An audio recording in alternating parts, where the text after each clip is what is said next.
And after when Francesco, we have this couple, Andrea Scalabrini and Northoff. I don't remember all the academics of too much. Andrea Scalabrini and Northoff. Andrea Scalabrini is a psychotherapist and psychoanalyst from the Young Society, okay, and is our friends because we worked a lot with him on neuroscience, the structure of the self-development. He teaches at the university. Now he's a professor in Bergamo, and he wrote his writing a lot very interesting paper because in Bergamo and in Chieti also with Clara Mucci, he worked at many research on self-development. And then we have Georg Northoff, before you talk, and then I could talk, okay? Okay, Georg first? Okay, Georg first. They talk about dissociation, okay? So we are dissociated. Georg Northoff. Georg Northoff is... only do the talk together because we are not dissociated. Okay, no, I'm dissociated from you, because I'm going to introduce you. Georg Northoff is a philosopher, neuroscientist, and psychiatrist, and he's holding all this degree in all these three disciplines. He was originally from Germany. He was recruited to head up the mind, brain and the neuroethic research unit at the Royal University in Ottawa, and he lives in Ottawa.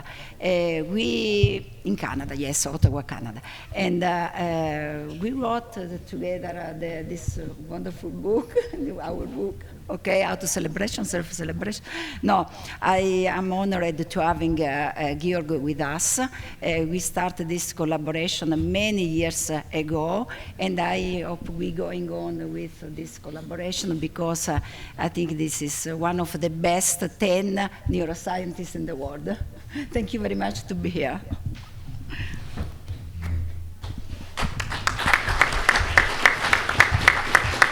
Yeah. Thank you, Rosa, for the nice compliment, invitation. Also, thanks for the group here in Rome, and thanks for you coming. Okay, so I try to set up the background for which you can link the different levels of trauma, which Francesco elaborated very nicely.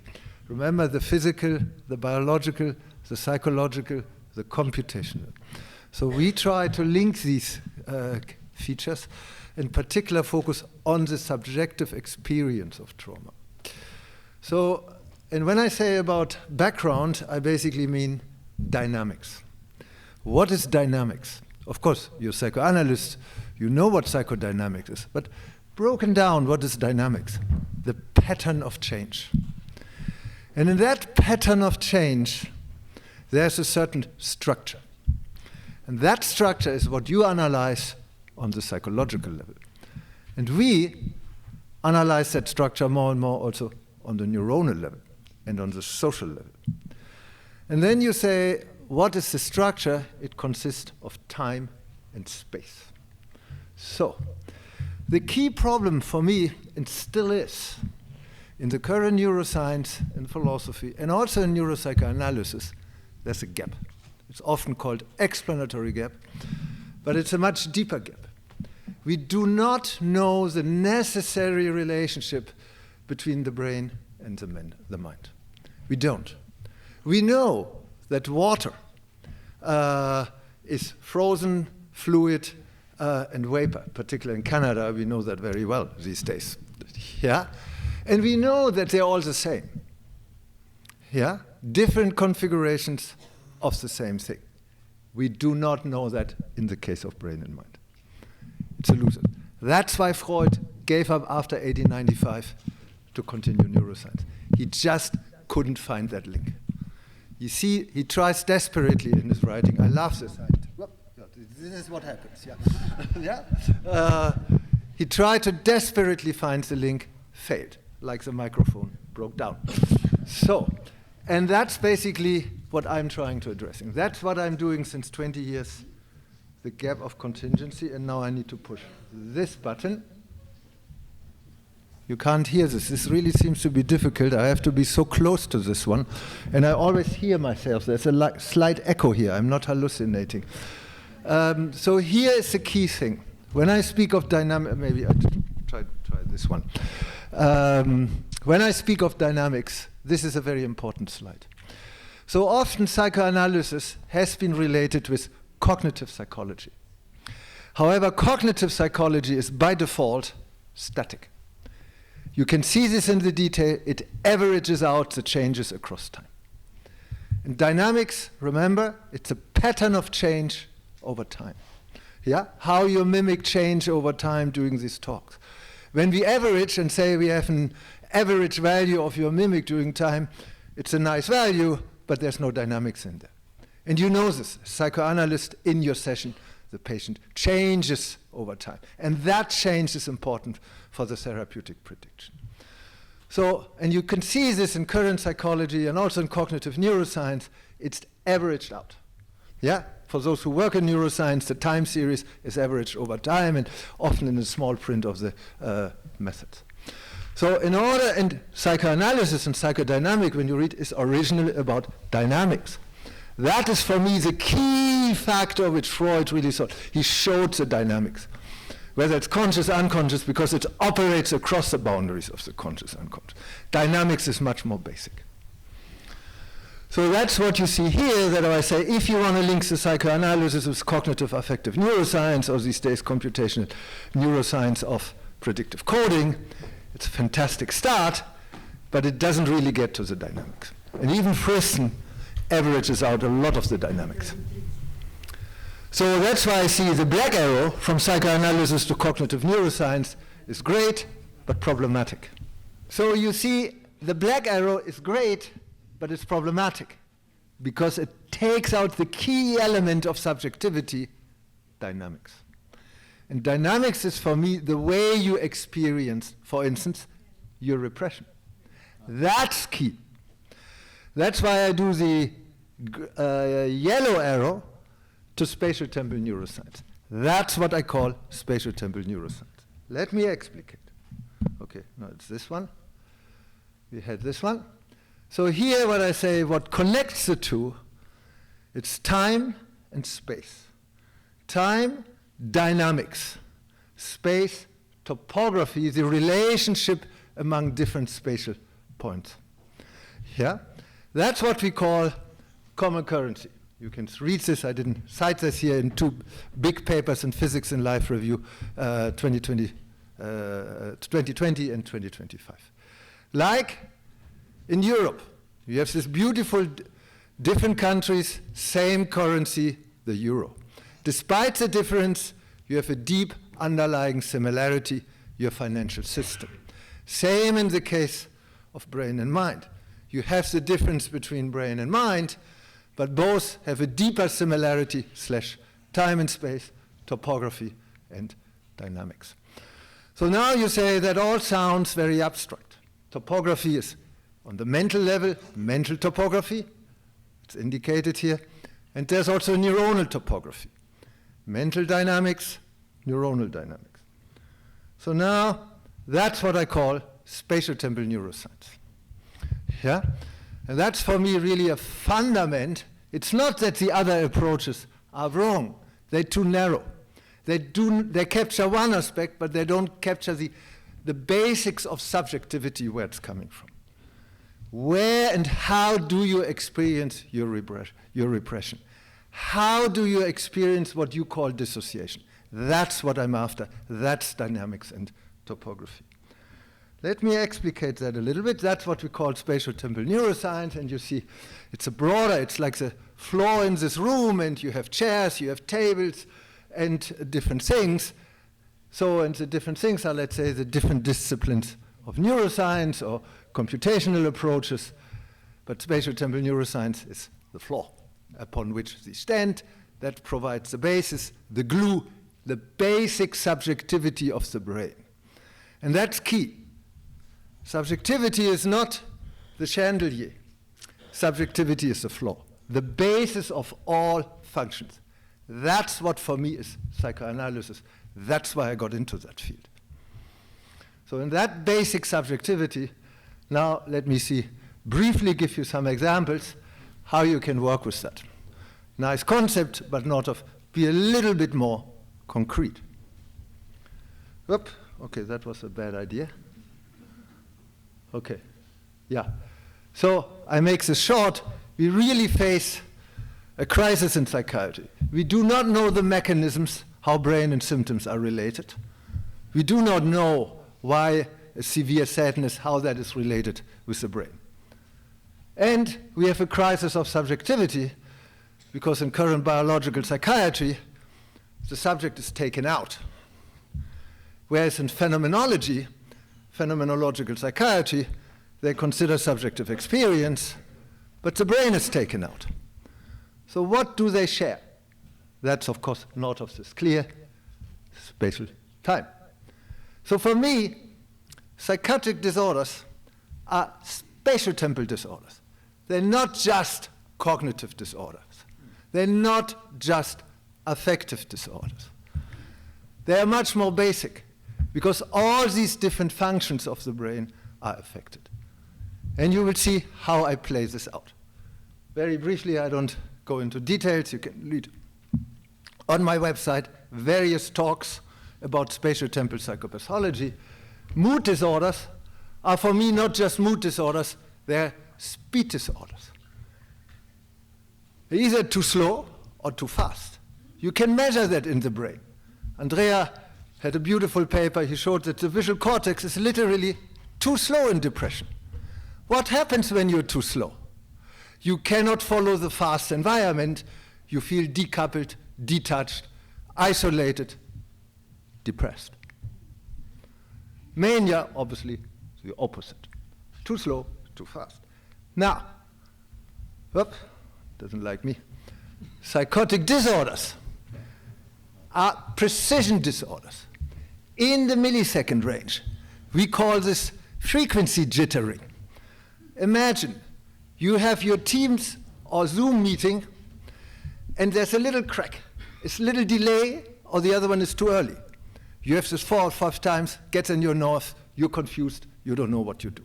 That's psychosis. Exactly that. You can measure that in the brain with the phase cycles slightly off, sometimes too early, sometimes too early. We have various measures for that in the brain, and you can also measure that in subjective experience because that is fragmented. Stangelini did beautiful papers on that. So we speak of temporal imprecision. So now you see, and we do the same later. We have differential diagnostic markers for that in both EEG and subjective experience. We measure the time series. I spare you the details. Look on my website and papers. And what is trauma? Trauma is not just is a temporal continuity. You pointed that out. But a much more basic temporal continuity. That all the other features are based on a disruption of that continuity. And Andrea will show it's not only temporal continuity, it's also spatial continuity. And when we speak of continuity, we mean on the longer time scale. So I often bring the example to my patients. Trauma, the flowing river, you throw a big rock into it. And what happened? Turbulence, chaos, and, look at the right quote, the river tries to find a way around it. That's where you as psychoanalyst and psychotherapist try to help that the water goes the right way. Yeah? So here we understand spatial and temporal discontinuity in a very basic sense. It even underlies your abnormal predictive coding. We have a paper coming out in molecular psychiatry where we show that spatial temporal dynamics shapes your prior and your prediction error, and not the other way around. That's why I say predictive coding, maybe a couple of fantastic, beautiful chairs here in the room, but the dynamics is the flaw. And if your floor is crooked, all the chairs will be abnormal. Now, briefly, that is not just conceptually relevant. We develop various tools for diagnostics and therapy, and with Andrea, we also develop tools for trauma. Here we developed one scale for time and space experience in schizophrenia. You can use it also for anxiety, and now we have an overall time-space schizophrenia self-rating 40 items. And Andrea will probably mention he develops a scale for self-experience. Yeah? So in this time-space questionnaires, currently in testing large-scale clinical studies all over the world, we really want to use it as a differential diagnostic screening instrument. Ask for questions like temporal fragmentation, psychosis, abnormal slowness, depression, temporal discontinuity, trauma. Because these are for us symptom dimension, like a quandary with different layers. Now, we also do therapy based on the spatio-temporal principles. For instance, we developed music therapy. What do? We do, the patients bring their 6 preferred pieces, they know them in and out, and then we manipulate the speed of these pieces. 3 slower, 3 faster. Because we want to, and then we test how these different speeds affect their anxiety, and their depression, and their ruminating thoughts. And you'll be surprised that often the subjects prefer the non-original speed, a slower or faster, better. That's very surprising, because they know the pieces in and out, it's their preferred pieces. You see this here, the faster, the more anxiety. So now you tailor the optimal speed of the P to reduce your anxiety. And here I show you one patient. We do this every morning, every evening, the personalized speed, often slower or faster than the original, 10 minutes morning, 10 minutes evening. Before and after, we give a little visual analog scales for ruminating thoughts and for anxiety. Before, after. The blue lines are before, the red lines are after. You see in the upper plot a 20 to 40% reduction in your levels of anxiety and ruminating thought. 10 minutes personalized music. Yeah? And you see it across almost all sessions. These are 70 days. That's important for the anxiety because it gives you certainty. The damn thing which Northoff gave you works every day is a high likelihood. That gives you certainty. That reduces your anxiety. Now, we also we have in mind starting a conducting study, combining that with the psychotherapy, before and after psychotherapy, to make you more permissive, more open in the psychotherapy before, and afterwards to better integrate what happened in the psychotherapy. We also do personalized breathing protocols, similar techniques where we vary the speed of the breathing in a personalized way. Low, you see the 3 weeks effect and 6 weeks effect, particularly in the anxiety sensitivity index. We developed other therapy methods, also more technical with stimulation. I spare that. One last thing, and that gives the transition to Andrea. I told you about dynamics, speed, precision, continuity, but there's also space, topography.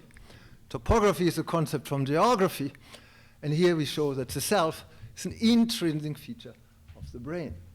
So we conducted a large-scale meta-analysis and has a 3-layer structure with different regions, overlapping regions in the brain.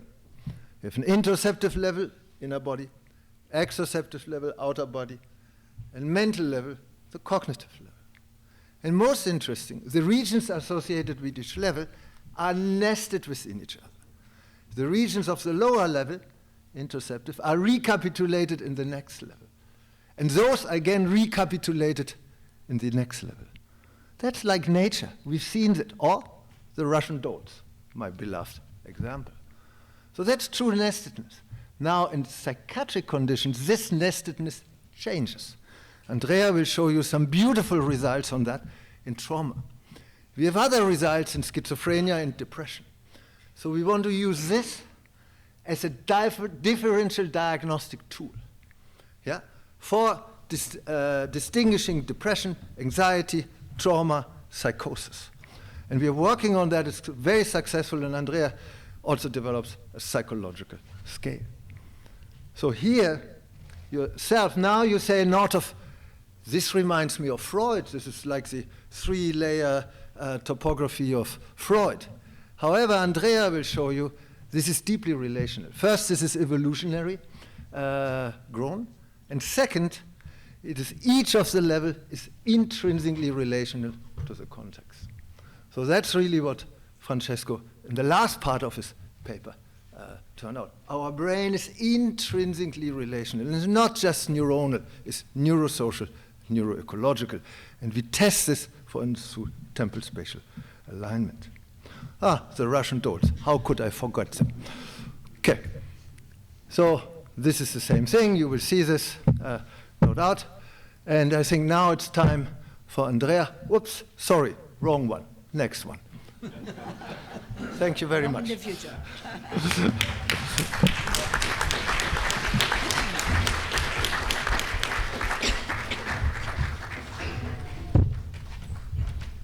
Thank you very much. It is a pleasure to be here after 10 years.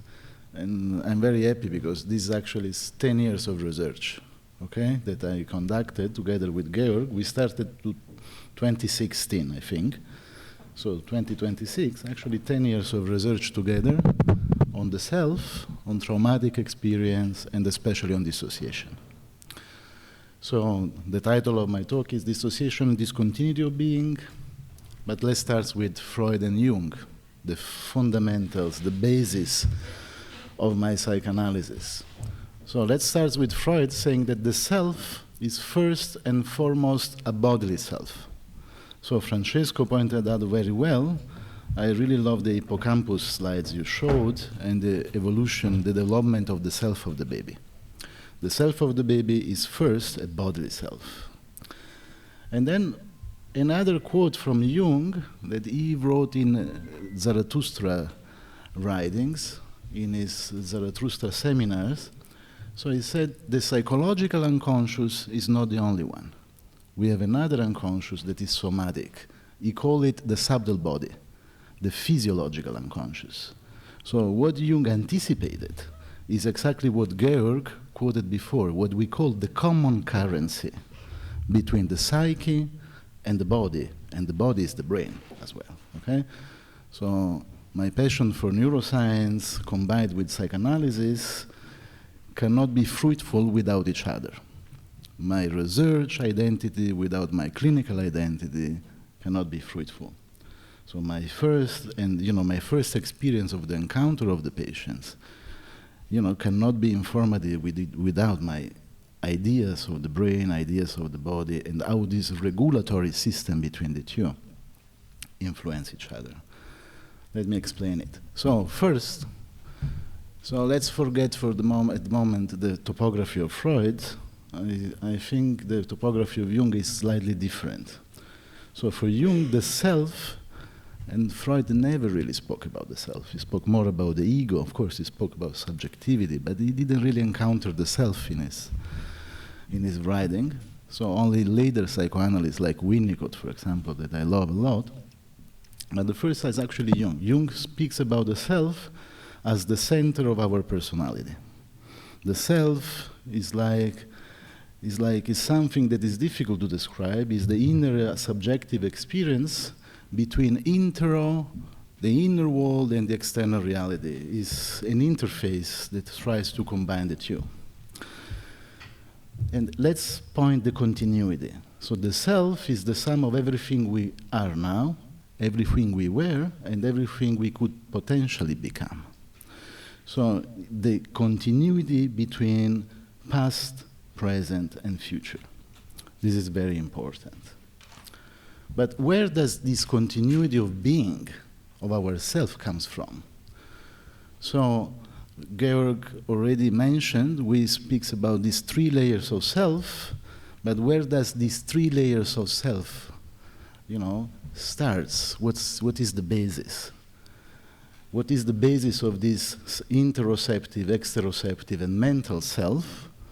And probably the self is not given for granted. Our identity in life is never given for granted. It's always a gift from the other. So we cannot develop our sense of self without an encounter. So you see, there is a topography of the Freudian topography, then there is a Jungian topography, but the basis is the attunement, the synchronic regulatory system between the infant and the caregiver. So no brain, no self, no body, no subjectivity is formed by itself. So that's a little critique to the intra-psychic model of Freud. It's too much intra-psychic and not enough inter-psychic. So that's why we are moving through the relational psychoanalysis nowadays as well. So, and remember, the body also is not given for granted. Maybe I cannot feel home in my own body, in my sexuality, in my gender. Maybe I don't recognize my body as mine, and I see as an alien.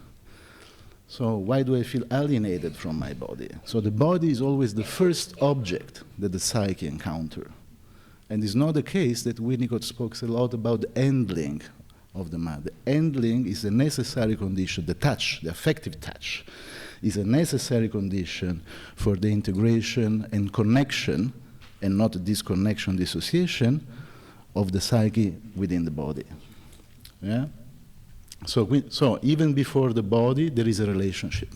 So attachment comes first. Then comes the feeling of your body.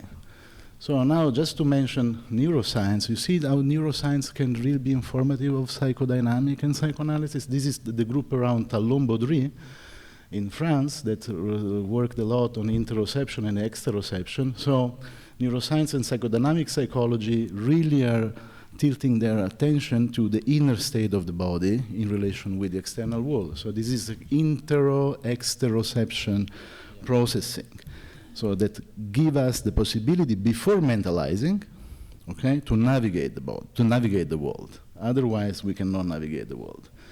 So, and to feel our own system as homeostatic, as a regulatory system. Mind, body, brain are always interconnected, and they try to be homeostatic. We look for an homeostasis. But where does this homeostasis originate? In what way is essential for the development of the self? And what implication does it carry for therapeutic practice? These are our questions. So then there is the group around Lisa Feldman-Barrett working a lot on these questions, actually, these hypotheses, and I really love this paper. And this is a perspective paper on how the baby develops a social brain. The social brain, including mentalizing and all the nice ideas and as well predictive coding, it comes from the allostatic capacity of the mother. So the mother is an hidden regulator of the baby system, regulatory function. So all the group around Feldman showed that the temperature, the wake, sleep cycles, as well as of course, the immune system and all the regulatory capacity of the heart rate, okay? So all the basic capacities of our system depends on the mother. And it's not the case, in my opinion, that every severe psychiatric disorder show up with a breaking in the sleep, in the, or in the cycles, eating, anything that is about regulatory capacity becomes dysregulated, okay? In worst cases, as in schizophrenia, as well as the temperature, okay? So it's not, it's common to see a psychotic patient in 40 degrees in Rome wearing a Canadian very heavy jacket for -20. Why? Because the capacity to regulate their inner external temperature and feeling is disrupted. Then where probably does it comes from? So another thing, also our networks in the brain, we speak about the self, we love the Default-Mode network, this transmodal network in the brain that has a lot of capacities and function, but when you are a neonate, when you are an infant, it's not formed yet. So the network is formed around 2-3 years. after 2-3 years. And it's not the case, because also the language is not formed. Francesco showed very well. Explicit memory comes later. At the beginning is everything about regulatory capacities, encountering the world. Georg speaks about temporal continuity, stability, all these basic properties. Within that, in this process, also our networks in the brains is formed, and first and foremost, we have this interoceptive self layer. Then after we start to encounter the world, so the exteroproprioceptive, we feel that our body is our own, and only later we start to develop episodic and narrative autobiographical self. So I mentioned a little bit the touch. So we worked a lot on the touch, especially when I was in Chieti with my friend Shur Debish and Simone Di Plinio. We wrote this very nice paper about how the touch is important for the development of the self and intersubjectivity.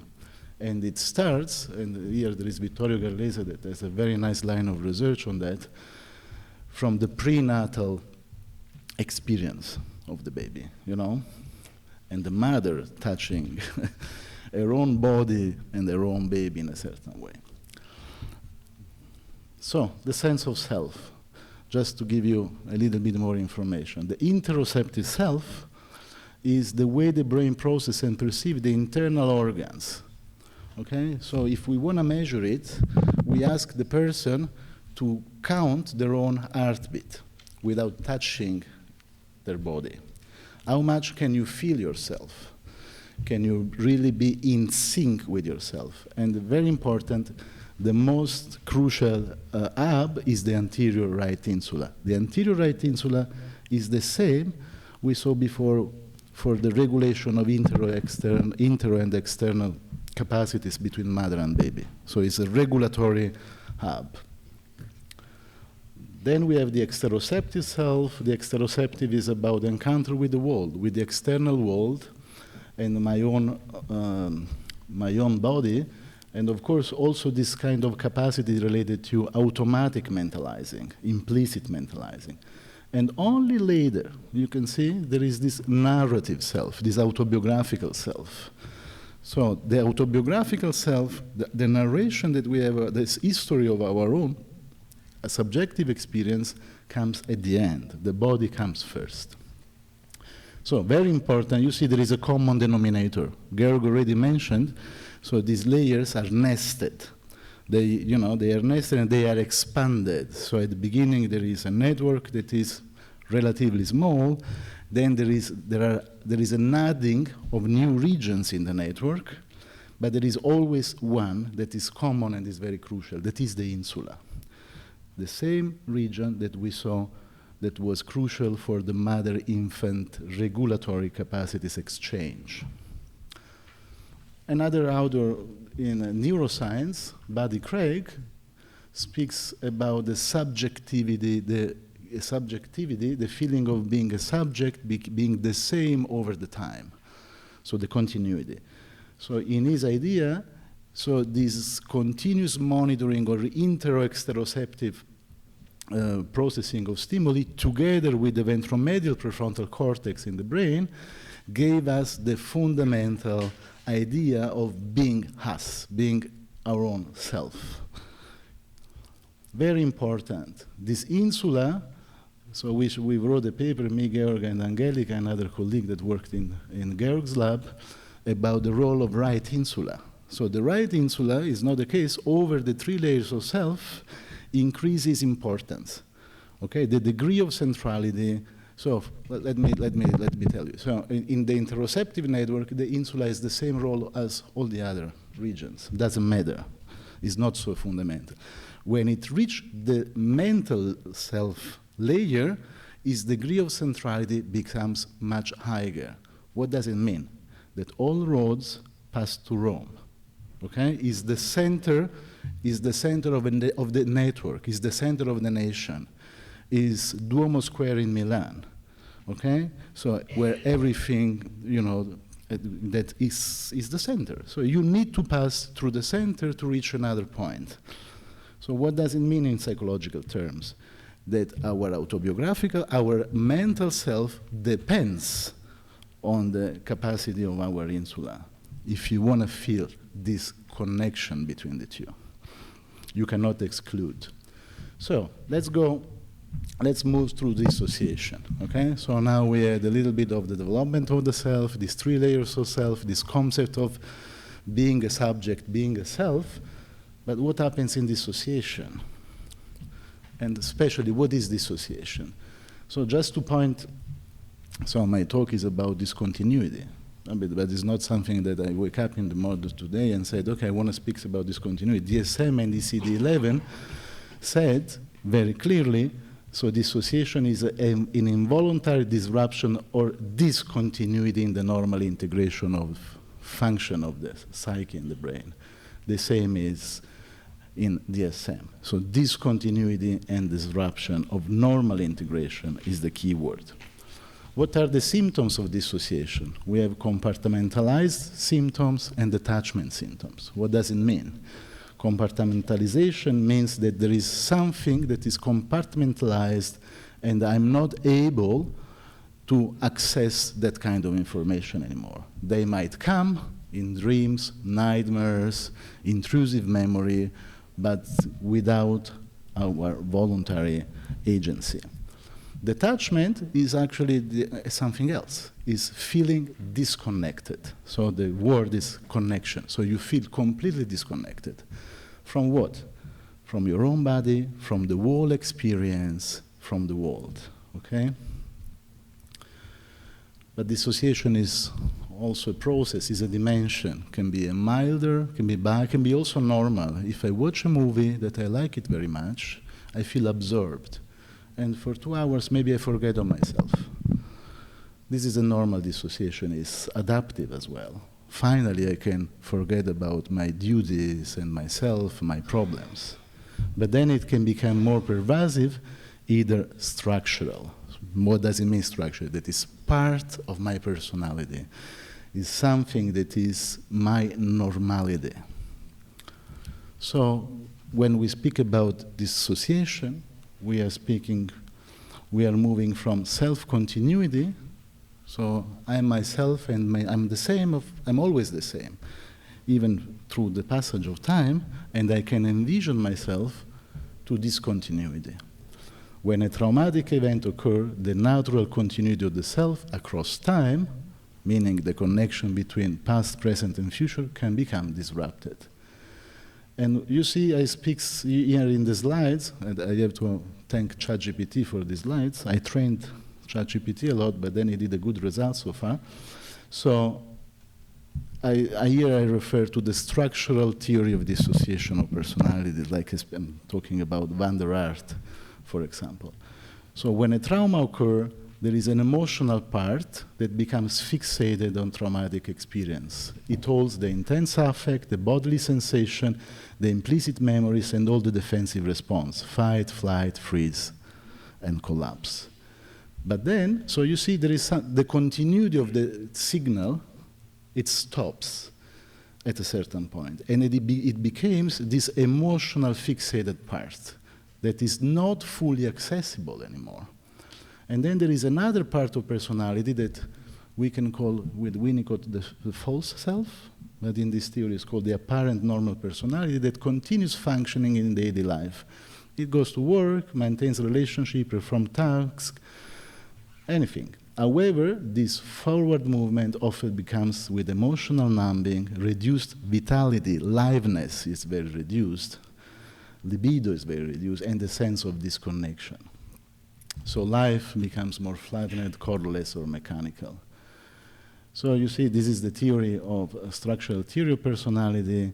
According to the accumulation of experiences, you might have different topography, okay? You might have one or more emotional compartmentalized parts that are disconnected from your own sense of self, meaning that your capacity to moving through the flow of time is completely disrupted. So dissociation is not about memory itself. It is about the collapse of embodied continuity of being. Dissociation, in this case, challenges us to rethink the self and subjectivity, not merely as a psychological, static structure, but as its dynamic spatial temporal features. So, and here we came with the idea, in this paper a few years ago, this was a perspective paper. So all these ideas were integrated together, saying, okay, so if the relationship between the mother and child is so essential, and it gives us this possibility to be in the world, okay? Otherwise, we cannot navigate the world. We cannot feel that things are self-related to us and feel connected. What happens in the brain and what happens through traumatic experience? So in this work, we really try to integrate Clara's Mucci ideas of these 3 layers of self, departing from early relational trauma, that with the addition of maltreatment, abuse, identification with the aggressor, and then the society. So what's happening now is traumatic by itself. Look what's happening in Iran, look what's happening in Ukraine, just to name a few, or Gaza, wherever. So in our idea, so we came with this idea. We said, okay, so the early relational trauma becomes the fundamental that predispose the person to dissociate. Then there are more and more experience of trauma that you can encounter, and so on and so on. Instead of the expansion of these self layers, you have the opposite, okay? You cannot expand anymore. Everything is fixed and is not integrated, it's fixed. So it's processed at the level of the body, implicit memory. It's something that you cannot grasp anymore. So, yeah, so here just a little bit more. So this also forces us to rethink about repression and dissociation. So repression, in my point of view, is when you already reached this mental layer. If you didn't reach this stage, you cannot repress, okay? So, and then you can have a conflict that you cannot deal with, and then you repress or suppress, as you very well said. In dissociation, it's the opposite. You don't have connection between these layers. Everything is processed through the body. It's automatic, it's involuntary, it's not symbolized yet, okay? So, and that's what the therapist needs to do with the patient. He needs to help the patient to transform these raw feelings, that is not even feelings, it's body, it's something bodily, you know, experienced, into finally a mental insight. So in 2018, you see there is always a recurrence of this onion, I call an onion, of these layers. Yeah, so in 2018, another perspective paper, I tried to connect this with personality organization based on Kernberg's theory. So you can see that at the mental level, you might find repression. Extra-proprioceptive level is the manifestation of the self in the world. So for me, it's more based with splitting and projective identification, but when we are in the field of inter-exteroceptive, dissociation is the key. Then we wrote another paper departing from Janet. So look how Janet is close to the theory of structural dissociation of personality. He quoted, so let me quote him. Unable to integrate the traumatic memories, this patient seems to have lost their capacity to assimilate new experience as well. It is as if their personality, which definitively stopped at a certain point, cannot enlarge anymore and by any more additional elements. What did we find? What is the key region in resting state fMRI? Insula, again. So these people that were more prone to dissociate, they showed, you see, it's always that region in blue is blue because it's reduced, hypoconnectivity, hypoconnection at different scales with the brain. So then we had a little bit of fun trying to connect contemporary neuroscience with this very old text that is called l'automatisme psychologique, so the psychological automatic processing that is actually related to implicit memory and dissociation. Intriguingly, already Janet spoke he spoke about internal-external regulating system. For him, consciousness was an internal-external regulating system that when it collapsed, lead to dissociation and an integration of contents in the field of consciousness.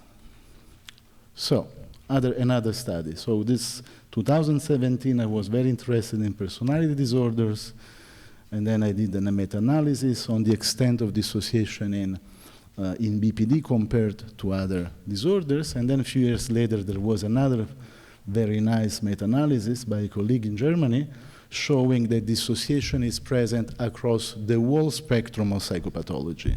And we can establish, let's say, a dissociative continuum. Then with my friend and colleague Marco Cavicchioli, as well with Georg and other people, we said, okay, let's look at all the studies about emotional processing in this dissociative spectrum. We found a lot of things, Roy-based, but we were interested especially in looking for the signature of dissociation. What is the common region that appears in all this disorder? So we said that insula is very important on one end, then here another region comes up, that is the DACC.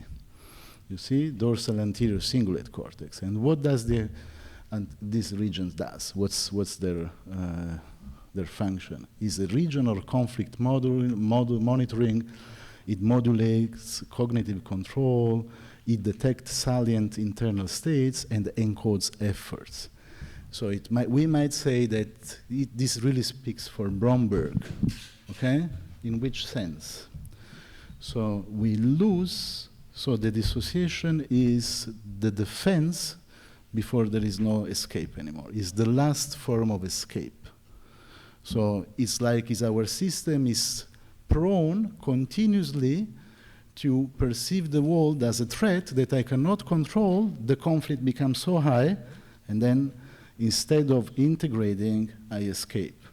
So I disconnect. So that's why there is an hyperactivation of this region all the time. So here, just a few things. So when we speak about dissociation, we are not merely speaking about PTSD.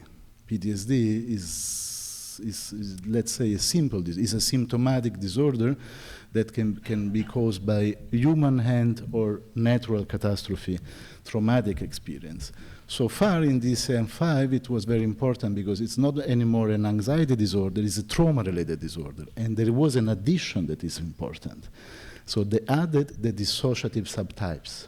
So here in this case, DSM tells you, okay, you can have a PTSD without dissociation and with dissociation. Why is it so important for us? Because this gives us the possibility to isolate a process. So there were group, especially one in Canada as well, with Ruth Lanius, that finally could show the difference between the same disorder isolating dissociation. And here it is. So they came up with the idea of, okay, PTSD with and without dissociation. How does it work? Do they work at the brain level at the same way? No. So PTSD without dissociation, they are more characterized by undermodulation, meaning that the limbic system is overwhelming the capacity of our control and self-related regions. In dissociation is the other way around. So the brain is tilted and is used to cut off the signal all the time, meaning that the cortex is continuously shutting up the limbic system. Interesting. But is the PTSD construct too simple? How do we explain for all this, Francesco, I really appreciate your presentation. For all these cases of cumulative trauma, do they fall under the same diagnostic criteria? No, it cannot be possible. DSM didn't recognize it, but ECD-11 did. So there is another disorder so far, that is the complex PTSD. The complex PTSD added this domain that is, of course, it intrigued me a lot, because it's called disorder of self-organization, that is characterized by negative self-concept, avoidance of human relationship, intimate relationship, of course, because I'm not worth it, and dysregulation of emotions. So remember that I told you, okay, suppression and dissociation. So we said, okay, so that was a perspective.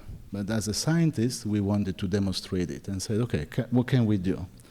So we took all the studies on PTSD with relational trauma, and we separated from the PTSD of non-human trauma, meaning natural catastrophe.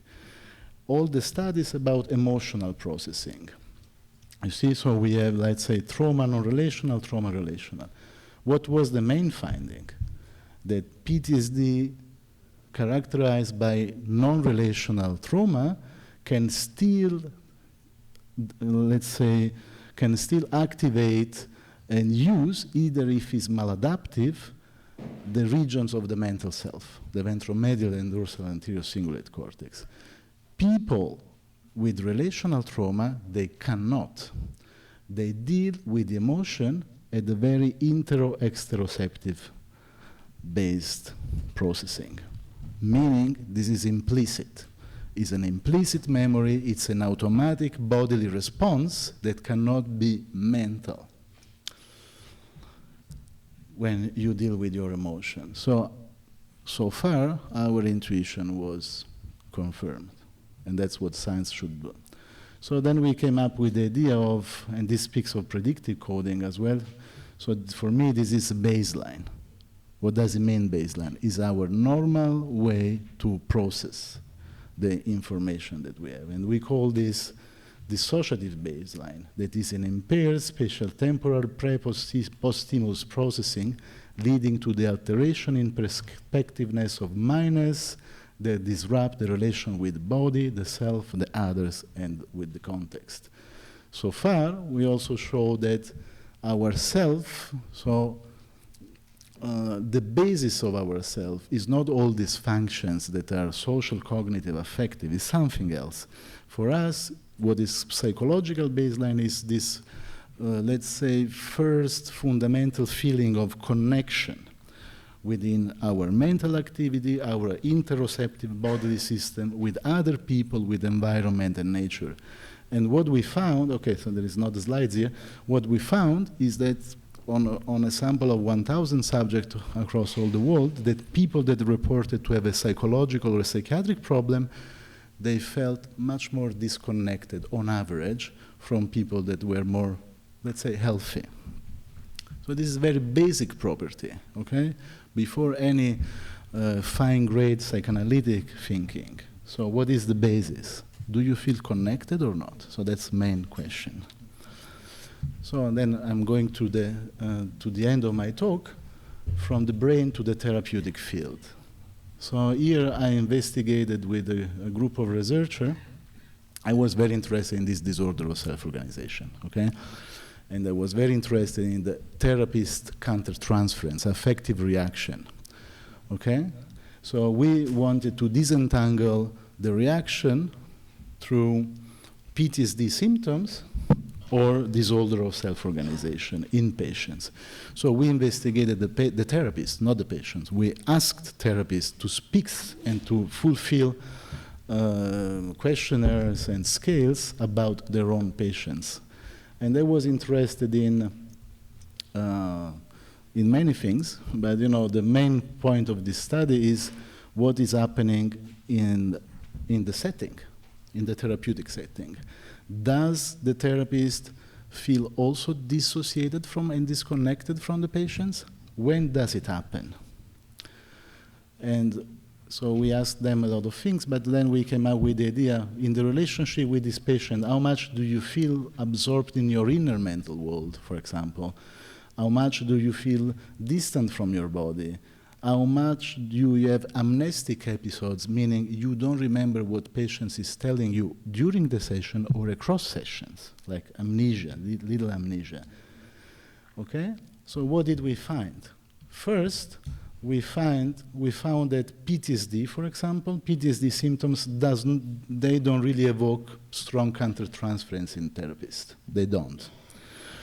What is much more important is the disorder of self-organization. The disorder of self-organization that comes from cumulative trauma lead to the therapist feel helpless, futile, I'm useless.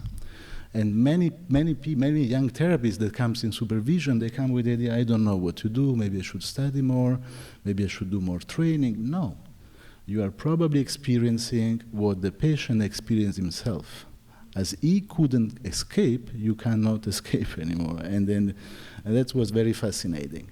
So the feeling of helplessness, it's part of the structure of the self of the patients. However, dissociation let the therapist feel confused, disorganized, overwhelmed. So it's a process. And we also studied not only the dissociation of the patients, also the dissociative trait of the therapist, because it also contributes. So the dissociation process of the patient seems to be related with the realization, the personalization, how much the therapist is disconnected during that session. But the memory is also related to the therapist's own propensity to dissociate. That's very fascinating. Very important, there is not an interaction between the two, meaning that it's probably like a co-constructing field. Fortunately, there is not an interaction. If there was statistically an interaction, it would have meant that it was a mess and you cannot cure anybody. Okay? So that's very important. So that was the main finding. So the people that experience cumulative trauma let you feel, as a therapist, helpless. You don't know what to do. You feel futile. The dissociation disorganizes your way to work with them, your thoughts and your feelings. You don't know what to do and you feel overwhelmed and disorganized. So dissociation is not merely inside the patients, but it reorganizes the relational field. So, and then with our group, we are working a lot of synchrony. So synchrony, connectedness, attunement for us are not the same, but they're all related. So in synchrony can be physiological, behavioral, neural, mental. You can study synchrony in so many ways. What does it, why it's so important? Sorry, this was in Italian, I didn't translate. So it simplifies interaction, it facilitates coordination in task, it strengthens the social bonds, and also give us the flexibility for reciprocal influence. That's very important. And the last, so we are working with our group on these basic properties that can be applied in psychotherapy. So this is a very nice paper. As you can see, for us, there is a therapeutic setting at the basic. Then there is there are two relational selves that encounter each other. Then there is a topography and basic spatial temporal properties that are the basis, the fundamentals of what we call empathy, alliance, cooperation, emotional attunement, and so on. So dynamics comes first. And we can also study properly this basic interaction between patient and patient and therapist. They really mirror the mother and caregiver, the mother and child interaction with this hidden regulatory synchronic properties. So our idea is, especially for this kind of patient that suffer from traumatic experience, the first encounter is not with the very fine-grained psychoanalytic models, as Ogden said, but the first encounter is with the body and the basic spatial temporal features of the therapist. So through this, and this is aspecific, okay? It depends on the therapist, how much the therapist is connected with his own body, with his own temporal spatial features. And this is, for us, is the basis to work with trauma. Okay, you should give the possibility to the patients to reestablish this connection, so work through this dissociation and disconnection across layers. So the first aim is really the connection between intero, extero, and then finally mental. And that's all. Thank you very much.